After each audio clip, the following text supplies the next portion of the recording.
inkuru y'akababaro uwitwa Karasira Aimable yitabye Imana nyuma y'uko haburaga amasaha makeya kugira ngo arekurwe atahe ngo aje kunywa imiti myinshi maze imuviramo gupfa. Mu kiganiro umuvugizi w'urwego rw'igihugu rushinzwe igorora yagiranye na TV1.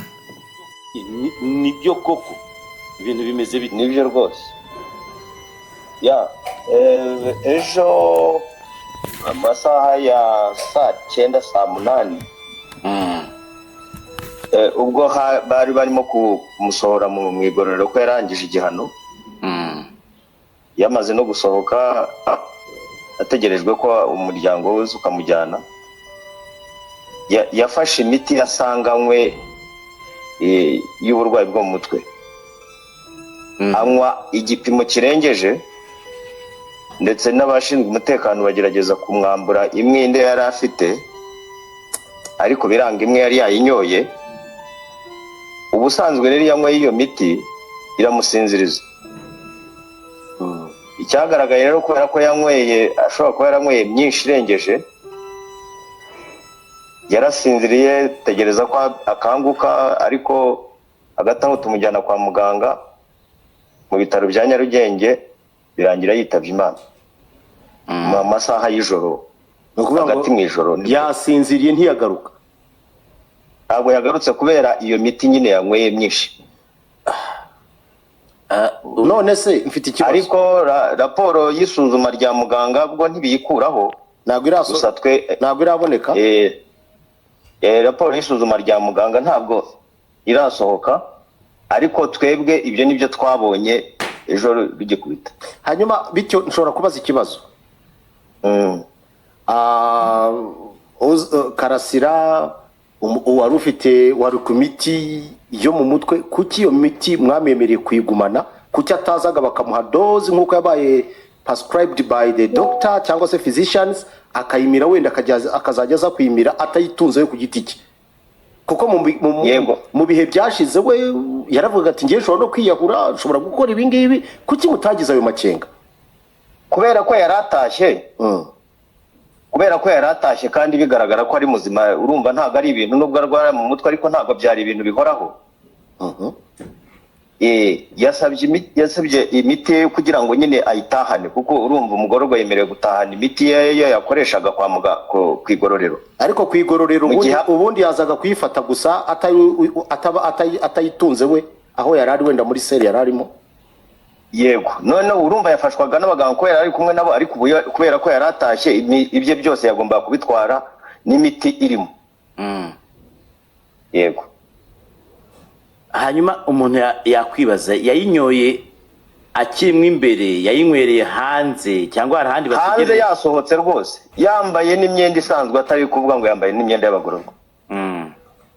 Mu kibuga hanze rwose. Aho no mwamuvanyemo mujyana kwa muganga cyangwa mwamushubijemo imbere mu igororero? Yego, niho yakuwe ajyanwa kwa muganga. Umuryango we wari uhari cyangwa wari utaraza? Wari utarahagera.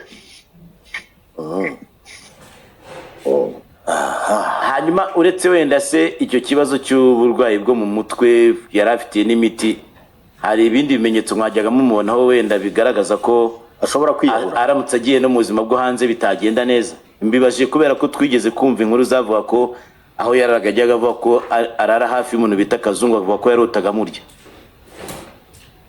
Yaje niko abavuga, ariko urumva uko umumuzi niko n'ubundi yarakimeze.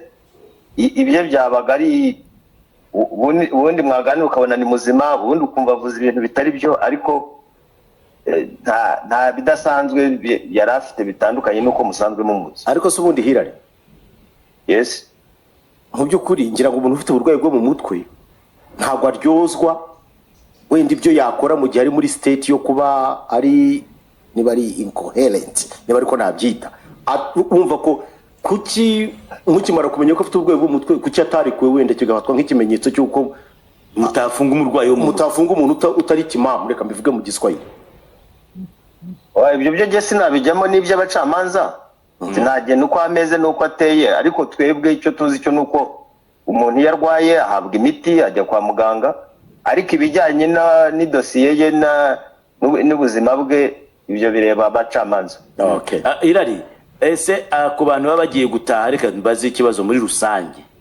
mwaba mufite urwego wenda rushinzwe kubaganiriza mukabakora nk'icyo nakwita counseling ku buryo aho asohotse hatandukanye n'aho agiye, ku buryo najya hanze aziyakira muri sosiyete isa nk'aho ari nshya agiyemo bitewe n'aho aturutse, ku buryo agiye afite n'icyo kibazo cyo mu mutwe wenda yagenda ibintu byoroshye. Kuko reka nunganire Mutabaruka kuri icyo avuze, kuko twagiye tubona abantu benshi bava muri gereza cyangwa bava mu igororero, yagera hanze agashaka no kuba yakora ikindi cyaha kirusha icyo yakoze kugira ngo asubireyo. Bigaragara yuko counseling nayo ishobora kuba kubagiye gutaha hari ukuntu idafite imbaraga zihagije. Oya, counseling irakorwa ndetse n'abagenzi be barayikorerwa, si we wenyine, ntabwo ari ukuvuga ngo niwe wenyine. Ahubwo biterwa nanone n'imiterere y'umuntu cyangwa uburemere bw'uburwayi afite. Ariko none mbibutse yuko ntabwo yagiraga n'ibindi bibazo ngira ngo bya diabete murabizi. Yes, yeah. Na za pressure. So niyo miti yanyoye nuko nari umuganga neza ngo menye ngo ni buhe bwoko nangwa navuga yamize, ariko n'uruvange rw'imiti iyo yose yarasanganywe y'uburwayi bwe.